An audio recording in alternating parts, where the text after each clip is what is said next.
ನಮಸ್ಕಾರ, ಫೋಕಸ್ 18ಗೆ ಸ್ವಾಗತ. ನಾನು ಸೌಮ್ಯ ಮಳಲಿ. ದೇವರಿಗೂ ದಿಗ್ಬಂಧನ ಹಾಕಿದ ವರುಣಾಸುರ, ಪ್ರಾಣಿಗಳನ್ನು ಕಾಡ್ತಿದ್ದಾನೆ ಜಲಾಸುರ. ಮಹಾ ಮಳೆಗೆ ಕರ್ನಾಟಕದ 42 ಗ್ರಾಮಗಳೇ ಕಂಗಾಲು. ಕೃಷ್ಣ ಪ್ರವಾಹಕ್ಕೆ ಉತ್ತರ ಕರ್ನಾಟಕದಲ್ಲಿ ಜಲ ದಿಗ್ಬಂಧನ. ದೇವಸ್ಥಾನ, ದನಕರುಗಳು, ಮನುಷ್ಯರನ್ನ ಕೊಚ್ಚಿಕೊಂಡೇ ಸಾಗ್ತಾ ಇದೆ ಭಯಂಕರ ಪ್ರವಾಹ. ಪರಮಾತ್ಮನನ್ನು ಬಿಡದ ವರುಣಾರ್ಭಟದ ಸ್ಪೆಷಲ್ ಎಪಿಸೋಡ್ ನಿಮ್ಮ ಮುಂದೆ. ಕಾಡ್ತಿದ್ದಾನೆ ಜಲಾಸುರ, ಮನುಷ್ಯರನ್ನು ಕೊಚ್ಚಿಕೊಂಡು ಹೋದ ಯಮಮಳೆ. ಕೃಷ್ಣ ಪ್ರವಾಹಕ್ಕೆ ಕರ್ನಾಟಕದ 42 ಗ್ರಾಮಗಳು ಕಂಗಾಲು.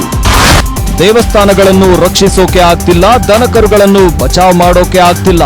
ಕೊಚ್ಕೊಂಡು ಹೋಗೋ ಮನುಷ್ಯರು ರಕ್ಷಣೆಗೆ ಕೈ ಚಾಚಿದ್ರು ರಕ್ಷಿಸೋಕೆ ಆಗ್ತಿಲ್ಲ. ನೋಡ್ತಿದ್ದಂತೆ ಎಲ್ಲವನ್ನ ವರುಣಾಸುರ ನುಂಗಿ ಹಾಕ್ತಿದ್ದಾನೆ. ಜಲಾಸುರನ ಅಬ್ಬರಕ್ಕೆ ಎದುರಿಗೆ ಸಿಕ್ಕಿದ್ದೆಲ್ಲ ಕೊಚ್ಚಿಕೊಂಡು ಹೋಗ್ತಿದೆ. ಚಂಡಿ ಹಿಡಿದ ಮಳೆ ಬಿಡ್ತಿಲ್ಲ. ಬಾನಿಗೆ ತೂತು ಬಿದ್ದಂತೆ ಬೀಳ್ತಿರೋ ಜಡಿಮಳೆಗೆ ಡ್ಯಾಂಗಳೆಲ್ಲ ಭರ್ತಿಯಾಗಿವೆ, ಸೇತುವೆಗಳೆಲ್ಲ ಮುಳುಗಿವೆ. ಎಲ್ಲಿ ರೋಡು, ಎಲ್ಲಿ ಮನೆ, ಎಲ್ಲಿ ಕಾಡು, ಒಂದು ಗುರುತು ಹಿಡಿಯೋಕೆ ಆಗ್ತಿಲ್ಲ. ಎಲ್ಲವೂ ಜಲ ಸಮಾಧಿಯಾಗಿದೆ.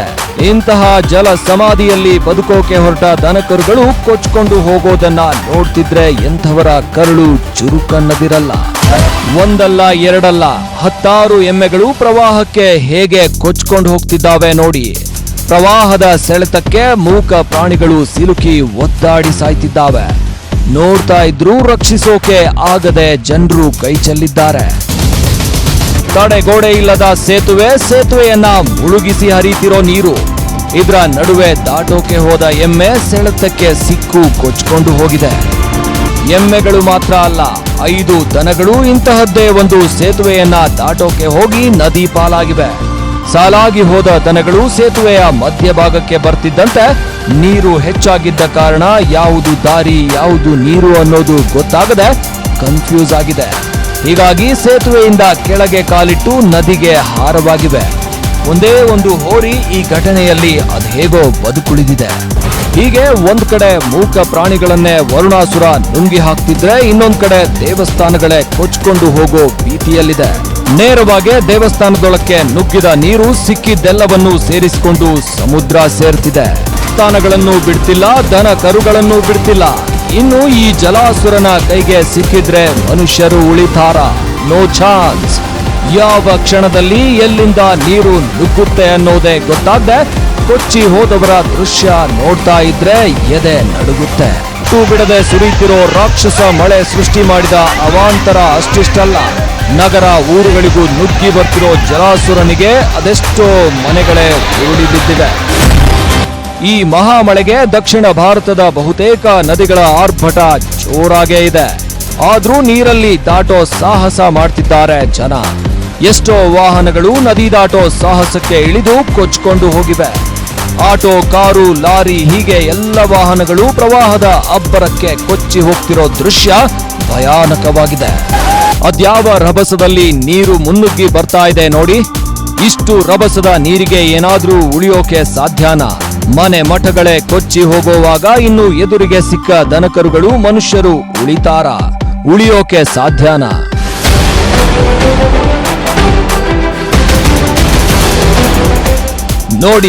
ನೋಡಿ, ಇದು ಕೊಲ್ಲಾಪುರ ಮಹಾಲಕ್ಷ್ಮಿ ಮಂದಿರದ ಸ್ಥಿತಿ.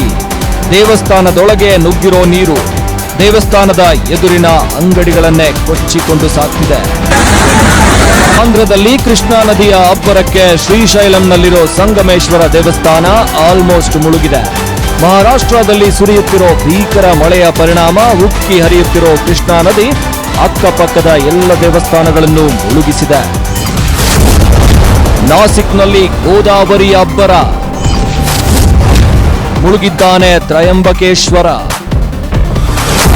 ಎಸ್ ವೀಕ್ಷಕರೇ, ಹೀಗೆ ನೀರು ರಭಸದಿಂದ ಮುನ್ನುಗ್ತಾ ಇರೋದು ದೇವಸ್ಥಾನವನ್ನೇ ಮುಳುಗಿಸಿದ್ದು ಮಹಾರಾಷ್ಟ್ರದ ನಾಸಿಕ್ನಲ್ಲಿ. ಎಸ್, ಮಹಾರಾಷ್ಟ್ರದಲ್ಲಿ ಮಳೆಯ ಅಬ್ಬರಕ್ಕೆ ಗೋದಾವರಿ ಉಕ್ಕಿ ಹರಿಯುತ್ತಿದೆ. ಪರಿಣಾಮ ನಾಸಿಕ್ನ ತ್ರಯಂಬಕೇಶ್ವರ ಮುಳುಗಡೆಯಾಗಿದೆ. ಅಲ್ಲೇ ಇದ್ದ ರಾಮಕುಂಡವು ಗೋದಾವರಿಗೆ ಬಲಿಯಾಗಿದ್ದು ಹನುಮನ ಬೃಹತ್ ವಿಗ್ರಹ ಕೊಚ್ಚಿ ಹೋಗೋ ಭೀತಿಯಲ್ಲಿದೆ.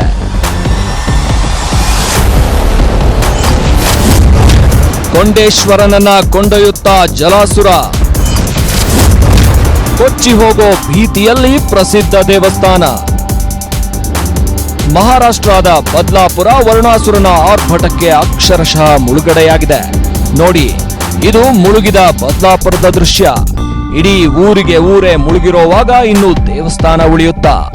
ಎಸ್, ಇಲ್ಲಿನ ಪ್ರಸಿದ್ಧ ದೇವಸ್ಥಾನ ಕೊಂಡೇಶ್ವರ ಪ್ರವಾಹಕ್ಕೆ ಕೊಚ್ಚಿಕೊಂಡು ಹೋಗೋ ಭೀತಿಯಲ್ಲಿದೆ. ದೇವಸ್ಥಾನದ ಚಿಕ್ಕ ಚಿಕ್ಕ ಗುಡಿಗಳತ್ತ ನೀರು ಮುನ್ನುಗ್ಗಿದ್ದು ಜಲಾಸುರನ ಆರ್ಭಟಕ್ಕೆ ದೇವರನ್ನ ಕಾಪಾಡೋಕೆ ಆಗದ ಪರಿಸ್ಥಿತಿ ಇದೆ. ಉತ್ತರ ಕರ್ನಾಟಕದಲ್ಲಿ ಉಕ್ಕೇರಿದ ಕೃಷ್ಣಾ ನದಿ ವರುಣಾಸುರನ ಅಬ್ಬರಕ್ಕೆ ಮುಳುಗಿದ ದೇವಸ್ಥಾನ. ಉತ್ತರ ಕರ್ನಾಟಕದ 4 ಜಿಲ್ಲೆಗಳಲ್ಲಿ ಅಂತಹ ರಾಕ್ಷಸ ಮಳೆ ಬೀಳ್ತಿಲ್ಲ. ಆದ್ರೆ ಪ್ರವಾಹ ಮಾತ್ರ ರಾಕ್ಷಸ ರೂಪದಲ್ಲಿ ಮುನ್ನುಗ್ತಾ ಇದೆ. ಅದಕ್ಕೆ ಕಾರಣ ಏನ್ ಗೊತ್ತಾ? ಮಹಾರಾಷ್ಟ್ರದಲ್ಲಿ ಬೀಳ್ತಿರೋ ಮಹಾಮಳೆ. ಎಸ್, 1 ವಾರದಿಂದ ಮಹಾರಾಷ್ಟ್ರದಲ್ಲಿ ನರಕವನ್ನೇ ಸೃಷ್ಟಿಸಿದೆ ಈ ಯಮಮಳೆ. ಅಲ್ಲಿ ಎಲ್ಲ ಅಣೆಕಟ್ಟೆಗಳನ್ನ ಭರ್ತಿ ಮಾಡಿದೆ. ಪರಿಣಾಮ ಅಣೆಕಟ್ಟುಗಳಿಂದ ಭಾರಿ ಪ್ರಮಾಣದ ನೀರನ್ನ ಬಿಡಲಾಗ್ತಿದೆ. ಹೀಗಾಗಿ ಕೃಷ್ಣಾ ನದಿ ಸೇರಿದಂತೆ ಉತ್ತರ ಕರ್ನಾಟಕದ ಎಲ್ಲ ನದಿಗಳು ರಾಕ್ಷಸ ರೂಪದಲ್ಲಿ ಮುನ್ನುಗ್ತಾ ಇವೆ. 42 ಗ್ರಾಮಗಳನ್ನೇ ಮುಳುಗಿಸಿವೆ. ಕೃಷ್ಣಾ ನದಿಯ ಪ್ರವಾಹಕ್ಕೆ ಬಾಗಲಕೋಟೆಯ ಮಾರುತಿ ಗಣೇಶ ದೇವಸ್ಥಾನ ಮುಳುಗಡೆಯಾಗಿದೆ. ಇನ್ನು ರಾಯಚೂರಿನ ಇತಿಹಾಸ ಪ್ರಸಿದ್ಧ ಕೊಪ್ಪರ ಗ್ರಾಮದ ಶ್ರೀ ಲಕ್ಷ್ಮೀ ನರಸಿಂಹ ದೇವಸ್ಥಾನವು ಮುಳುಗಿದ್ದು ಶ್ರಾವಣದ ಪೂಜೆಗೆ ಹೋಗ್ತಿದ್ದ ಭಕ್ತರನ್ನ ಕಂಗಾಲಾಗಿಸಿದೆ. ಇದೊಂದೇ ಅಲ್ಲ, ಕೃಷ್ಣಾ ನದಿ ತಟದಲ್ಲಿರೋ ರಾಯಚೂರಿನ ಇನ್ನೂ ಅನೇಕ ದೇಗುಲಗಳು, ಯಾದಗಿರಿ ಜಿಲ್ಲೆಯ ದೇವಸ್ಥಾನಗಳಿಗೆಲ್ಲ ಜಲಾಸುರ ದಿಗ್ಬಂಧನ ಹಾಕಿದ್ದಾನೆ. ಇನ್ನು ಕುಂಡರಗಿಯ ಮಾರ್ಕಂಡೇಶ್ವರ ನದಿಯ ಪ್ರವಾಹ ಹೆಚ್ಚಾದ ಪರಿಣಾಮ ಅಡವಿ ಸಿದ್ದೇಶ್ವರ ಮಠ ಮುಳುಗಡೆಯಾಗಿದೆ. ಈ ದೇವಸ್ಥಾನದಲ್ಲಿ ಸಿಲುಕಿಕೊಂಡಿದ್ದ 15 ಮಂದಿಯನ್ನ ರಕ್ಷಣಾ ಸಿಬ್ಬಂದಿ ರಕ್ಷಿಸಿದ್ದಾರೆ. ಹೀಗೆ ವರುಣಾರ್ಭಟಕ್ಕೆ ಭಗವಂತನೇ ಕಂಗಾಲಾಗಿದ್ದಾನೆ. ಒಟ್ಟಾರೆಯಾಗಿ ಹೇಳೋದಾದ್ರೆ ಕಳೆದೊಂದು ವಾರದಿಂದ ನಿರಂತರವಾಗಿ ಸುರಿಯುತ್ತಿರೋ ಮಳೆಗೆ ಸುಮಾರು 10 ಲಕ್ಷಕ್ಕೂ ಹೆಚ್ಚು ಮಂದಿ ಬಲಿಪಶುವಾಗಿದ್ದಾರೆ. ಮನೆ ಮಠಗಳನ್ನ ಕಳ್ಕೊಂಡಿದ್ದಾರೆ. ಜನರೇನೋ ಸರ್ಕಾರದಿಂದ ಕೊಡೋ ನಿರಾಶ್ರಿತ ಕೇಂದ್ರಗಳಲ್ಲಿ ಸದ್ಯದ ಮಟ್ಟಿಗೆ ಉಳಿದುಕೊಂಡು ಬಚಾವಾಗಿದ್ದಾರೆ. ಆದ್ರೆ ಸಾಕು ಪ್ರಾಣಿಗಳ ಸ್ಥಿತಿ ಕಣ್ಣಲ್ಲಿ ನೀರು ತರಿಸುತ್ತೆ. ಈ ನಾಯಿ ನೋಡಿ, ಪಾಪ ಅದೆಷ್ಟು ದಿನಗಳಾಗಿತ್ತೋ ಏನೋ ಹೊಟ್ಟೆಗೆ ಏನನ್ನೂ ತಿನ್ನದೆ. ಇದು ವರುಣ ಸೃಷ್ಟಿಸಿದ ಅವಾಂತರಕ್ಕೆ ಮೂಕ ಪ್ರಾಣಿಗಳು ಪಡ್ತಿರೋ ಪಾಡು. ಕರ್ನಾಟಕದಲ್ಲಿ ಹೀಗಿದ್ರೆ ಪರಿಸ್ಥಿತಿ ಇನ್ನು ಗುಜರಾತ್ನ ವಡೋದರಾದಲ್ಲಿ ಪ್ರವಾಹದಲ್ಲಿ ಸಿಲುಕಿದ ನಾಯಿ ಮೊಸಳೆಯ ಬಾಯಿಗೆ ಆಹಾರವಾಗೋದ್ರಿಂದ ಜಸ್ಟ್ ಮಿಸ್ ಆಗಿದೆ. ಇನ್ನೇನು ಮೊಸಳೆ ನಾಯಿಯನ್ನ ನುಂಗಿ ಹಾಕಬೇಕು. ಆದ್ರೆ ಅಷ್ಟರಲ್ಲೇ ಎಚ್ಚೆತ್ತುಕೊಂಡ ನಾಯಿ ಬಚಾವಾಗಿದೆ. ವಡೋದರಾದಲ್ಲಿ ಪ್ರವಾಹಕ್ಕೆ ಊರಿಗೆ ಊರೇ ಮುಳುಗಿರೋ ಕಾರಣ ನದಿಯಲ್ಲಿದ್ದ ಮೊಸಳೆಗಳೆಲ್ಲ ನಗರಕ್ಕೆ ಕಾಲಿಟ್ಟಿವೆ. ಎಲ್ಲಿ ನೋಡಿದ್ರು ಅಲ್ಲಿ ಮೊಸಳೆ ಎಂಬಂತಾಗಿದೆ ವಡೋದರಾದ ಪರಿಸ್ಥಿತಿ. ಮೊಸಳೆ ಭೀತಿಗೆ ಜನರು ಮನೆಯಿಂದ ಹೊರಗೆ ಕಾಲಿಡೋಕು ಆಗ್ತಿಲ್ಲ. ಕಂಡಲ್ಲಿ ಪ್ರತ್ಯಕ್ಷವಾಗ್ತಿರೋ ಮೊಸಳೆಗಳನ್ನ ಹಿಡಿಯೋದೇ ಸಾಹಸವಾಗಿದೆ. ಸುಡು ಬಿಸಿಲಿಗೆ ಕಂಗೆಟ್ಟ ಉತ್ತರ ಕರ್ನಾಟಕದಲ್ಲಿ ಈಗ ಜಲಾಸುರನ ಅಬ್ಬರ. 42 ಗ್ರಾಮಗಳೇ ಕೊಚ್ಕೊಂಡು ಹೋಗೋ ಭೀತಿಯಲ್ಲಿದೆ. ಉತ್ತರ ತತ್ತರದ ಆ ದಾರುಣ ದೃಶ್ಯವನ್ನ ನಿಮ್ಮ ಮುಂದಿಡ್ತಿದ್ದೀವಿ ನೋಡಿ. ಮಹಾರಾಷ್ಟ್ರ ಮಳೆಗೆ ಉತ್ತರ ಕರ್ನಾಟಕ ನಡುಗಿದೆ. ಎಸ್, ಮಹಾರಾಷ್ಟ್ರದಲ್ಲಿ ಸುರಿತಿರೋ ಮಹಾಮಳೆ ಉತ್ತರ ಕರ್ನಾಟಕದಲ್ಲಿ ಭೀಕರ ಪ್ರವಾಹವನ್ನೇ ಸೃಷ್ಟಿಸಿಬಿಟ್ಟಿದೆ. 2 ಗ್ರಾಮಗಳು ಪ್ರವಾಹದಲ್ಲಿ ಸಿಲುಕಿ ಮುಳುಗೇಳ್ತಿವೆ. ಕೃಷ್ಣಾ ನದಿಯ ಅಬ್ಬರ ಉತ್ತರ ಕನ್ನಡಿಗರನ್ನ ನಿರಾಶ್ರಿತರನ್ನಾಗಿ ಮಾಡಿಬಿಟ್ಟಿದೆ. ವೇದ್ಗಂಗಾ, ದೂದ್ಗಂಗಾ ನದಿಗಳು ಮಹಾರಾಷ್ಟ್ರದ ಮಳೆ ಅಬ್ಬರಕ್ಕೆ ಉಕ್ಕಿ ಹರಿತಿವೆ. ಪರಿಣಾಮ ಯಾದಗಿರಿ, ಬಾಗಲಕೋಟೆ, ರಾಯಚೂರು, ಬೆಳಗಾವಿ ಜಿಲ್ಲೆಗಳಲ್ಲಿ ನದಿ ಪಾತ್ರದ ಊರುಗಳು ಜಲಾವೃತವಾಗಿವೆ. ಕೆರೆ ಕಟ್ಟೆಗಳಲ್ಲಿ ನೀರು ತುಂಬಿ ಗದ್ದೆಗಳೆಲ್ಲ ಕೆರೆಗಳಂತಾಗಿವೆ. ಇನ್ನು ಮಹಾರಾಷ್ಟ್ರದ ಕೊಯ್ನಾ ಡ್ಯಾಂನಿಂದ ಹೆಚ್ಚಿನ ಪ್ರಮಾಣದ ನೀರನ್ನ ಬಿಡ್ತಿರೋದ್ರಿಂದ ಕೃಷ್ಣೆ ಉಕ್ಕಿ ಹರಿಯುತ್ತಿದ್ದು 4 ಜಿಲ್ಲೆಗಳೇ ಜಲ ಸಮಾಧಿಯಾಗೋ ಭಯ ಕಾಡ್ತಿದೆ. ಮುಳುಗೋ ಭೀತಿಗೆ ಬಹುತೇಕ ಜನರು ಊರು ಬಿಟ್ಟಿದ್ದಾರೆ. ಆದ್ರೆ ಸಾಕು ಪ್ರಾಣಿಗಳು ಮಾತ್ರ ಅನ್ನವಿಲ್ಲದೆ ಸೊರಗೋ ಪರಿಸ್ಥಿತಿ ಉತ್ತರ ಕರ್ನಾಟಕದಲ್ಲಿ ಅಲ್ಲಲ್ಲಿ ಕಂಡು ಬರ್ತಿದೆ. ಹಸಿದ ನಾಯಿಯೊಂದು ಆಹಾರಕ್ಕಾಗಿ ಕಾಯ್ತಿದ್ದ ದೃಶ್ಯ, ಅನ್ನ ಕೊಟ್ಟಾಗ ಹಸಿವಿನಿಂದ ಕಂಗೆಟ್ಟ ನಾಯಿ ಗಬಗಬನೆ ತಿಂತಾ ಇರೋ ದೃಶ್ಯ ಮನ ಕಲಕುವಂತಿದೆ. ಉತ್ತರ ಕರ್ನಾಟಕದಲ್ಲಿ ಮೂಕ ಪ್ರಾಣಿಗಳು ಪರದಾಡ್ತಿರೋ ದೃಶ್ಯವಾದ್ರೆ ಇನ್ನೊಂದು ಕಡೆ ಹಸುಗಳನ್ನ ಸಾಗಿಸೋಕೆ ಜನರು ಹರಸಾಹಸ ಮಾಡ್ತಿರೋ ದೃಶ್ಯವೂ ಕಂಡು ಬರ್ತಿದೆ. ನೀರು ನೋಡಿ ಭಯ ಬೀಳೋ ಹಸುಗಳನ್ನ ಬಿಟ್ಟು ಹೋಗೋಕೂ ಆಗದೆ, ಕರ್ಕೊಂಡು ಹೋಗೋಕೂ ಆಗದೆ ಇಲ್ಲಿನ ಜನ ಕಂಗಾಲಾಗಿದ್ದಾರೆ. ಇನ್ನು ಪ್ರವಾಹದ ಜೊತೆಗೆ ಹಾವುಗಳು ಅಲ್ಲಲ್ಲಿ ಕಂಡು ಬರ್ತಿದ್ದು ಹೊಸ ಸಂಕಷ್ಟ ಇಲ್ಲಿನ ಜನರನ್ನ ಮತ್ತಷ್ಟು ಯಾದಗಿರಿಯಲ್ಲಿ ಕಂಡು ಬಂದ ದೃಶ್ಯ ಇದು. ಸೇತುವೆಯಲ್ಲೇ ಕೂತ ನಾಗರ ಹೆಡೆ ಬಿಚ್ಚಿ ಭಯಗೊಳಿಸಿದೆ.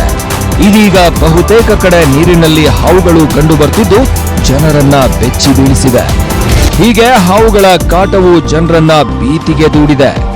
ಇನ್ನು ಉತ್ತರ ಕರ್ನಾಟಕದ ಆಲ್ಮೋಸ್ಟ್ ಎಲ್ಲ ಸೇತುವೆಗಳು ಮುಳುಗಡೆಯಾಗಿದ್ದು ಸಂಪರ್ಕವಿಲ್ಲದೆ ಜನರು ಕಂಗಾಲಾಗಿದ್ದಾರೆ. ಒಂದೇ ಸಮನೆ ಏರ್ತಿರೋ ನದಿ ನೀರು ಬಿಸಿಲ ನಾಡಿನ ಜನರನ್ನ ಗಡಗಡ ನಡುಗಿಸ್ತಿದೆ. ಚಂಡಿ ಹಿಡಿದ ವರುಣ ಮಹಾರಾಷ್ಟ್ರ ಗುಜರಾತ್ ಅನ್ನ ಬಿಟ್ಟು ಇಲ್ಲಿನ ಜನರೀಗ ಸಾವು ಬದುಕಿನ ನಡುವೆ ಹೋರಾಡುವಂತಾಗಿದೆ. ಮನೆಯಿಂದ ಹೊರಗೆ ಕಾಲಿಟ್ರೆ ವಾಪಸ್ ಬರ್ತಾರೆ ಅನ್ನೋ ಗ್ಯಾರಂಟಿ ಇಲ್ಲ. ಇಲ್ಲಿನ ಆ ಭಯಾನಕ ದೃಶ್ಯಗಳನ್ನ ನೀವೇ ನೋಡಿ. ಇದು ಗುಜರಾತ್ನಲ್ಲಿ ಕಂಡು ಬಂದ ದೃಶ್ಯ. ನಡು ರೋಡಲ್ಲೇ ಸೃಷ್ಟಿಯಾದ ಪ್ರವಾಹಕ್ಕೆ ಕೊಚ್ಕೊಂಡು ಬರ್ತಿದ್ದ ಯುವಕನನ್ನ ಒಂದಷ್ಟು ಮಂದಿ ಅಡ್ಡ ಹಾಕಿ ರಕ್ಷಣೆ ಮಾಡಿದ್ದಾರೆ. ಇನ್ನು ಮಹಾರಾಷ್ಟ್ರದಲ್ಲಿ ವರುಣಾರ್ಭಟ ಕೊನೆಯಾಗ್ತಾನೆ ಇಲ್ಲ. ಸೇತುವೆ ದಾಟೋಕೆ ಹೋದ ದನಗಳು ಕೊಚ್ಚಿಕೊಂಡು ಹೋಗ್ತಿರೋ ದೃಶ್ಯಗಳನ್ನ ನೀವೇನು ನೋಡ್ತಾ ಇದ್ದೀರೋ ಅವೆಲ್ಲ ನಡೀತಾ ಇರೋದೇ ಮಹಾರಾಷ್ಟ್ರದಲ್ಲಿ. ಮಹಾರಾಷ್ಟ್ರದ ಚಂದ್ರಾಪುರ್ ಹಾಗೂ ಪಾಲ್ಘಾಟ್ ಸೇತುವೆಗಳಲ್ಲಿ ಕಂಡುಬಂದ ದಾರುಣ ದೃಶ್ಯ ಇದು. ಸತತವಾಗಿ ಸುರಿಯುತ್ತಿರೋ ಮಳೆಯಿಂದ ಪಶುಗಳಿಗೆ ನೆಲೆ ಇಲ್ಲದಂತಾಗಿದ್ದು ಆಹಾರ ಹುಡುಕಿ ಹೋದ ದನಗಳು ಹೀಗೆ ಕೊಚ್ಕೊಂಡು ಹೋಗ್ತಿದ್ದಾವೆ. ಇನ್ನು ಒಂದು ವಾರದಿಂದ ನೆರೆ ನೀರು ತುಂಬಿ ನಿಂತ ಪರಿಣಾಮ ಅಲ್ಲಲ್ಲಿ ಮನೆಯೂ ಬೀಳ್ತಿವೆ. ಇದು ಮಹಾರಾಷ್ಟ್ರದ ನಾಸಿಕ್ನಲ್ಲಿ ಕಂಡುಬಂದ ದೃಶ್ಯ. ಸತತ ಮಳೆಯಿಂದ ಅಲ್ಲಲ್ಲಿ ಮನೆಗಳೇ ಕುಸಿದು ಬೀಳೋ ದೃಶ್ಯ ಇದು.